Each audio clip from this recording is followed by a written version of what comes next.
One of the things that I'm sure of is that we all share a commonality in learning the Lord's will and making the decisions to follow Him in our own life. We can't be responsible for what another person does, but we can and are held responsible for our own decisions and what we do, the works that we do, the behaviors that we have, our reactions and our responses. Those are within our grasp as Christians because we've been given a new spirit and we have self-discipline and we have these fruits of the Spirit that come from God that have changed us into people who are wanting His will beyond and above our own will. That's the conundrum, is all of these other voices that come into play. What is His will? What is our will? What is, the will of other people that are impressed or oppressing us? And, it gets these lines of demarcation become foggy. And we wonder, Lord, is this your will? Is this your will? And I love what Jesus said in the Garden of Gethsemane. He knew his God. He knew God's will, even with this, with what this meant. Not my will, but your will be done.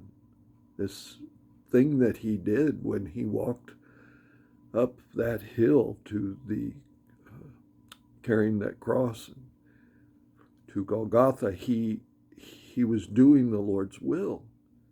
So many of us believe the Lord's will is going to be something that's comfortable, that we take this road of least resistance and think that's the Lord's will.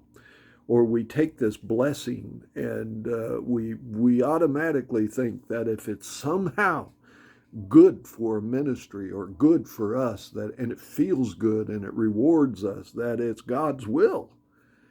That's not always the case. Sometimes God's will is very uncomfortable. That cross is very heavy. Those circumstances put a lot of pressure and tribulation upon us. And sometimes that's absolutely what's necessary, that pressure and that tribulation. And it makes that decision to follow God's will all that much more important, more focused, you better know that it's the Lord's will. If you're carrying that cross up that hill, you better know it's the Lord's will and that He's going to be with you no matter what you feel, no matter what comes upon you, doing His will. I want to know God's will that way. That's my prayer this morning.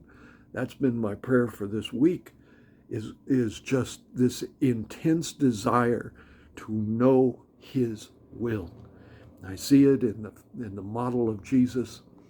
I see it in His character, in His responses and reactions. I see it in His words. Oh God, that it might be in my life. Your perfect will, Lord.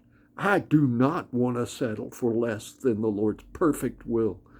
Anything less is flesh and mistakes and distractions. And I want His perfect will because it's going to bring about the desire that God has. And His desire is for us to be obedient. This is God we're talking about, not some oppressive leader. So may you join with me this week and find that same prayer in your heart, wanting His perfect will, no matter its level of comfort, no matter its level of labor, no matter what's involved. His perfect will. Oh, wouldn't that be nice? Let it happen, Lord. Let it happen. Amen.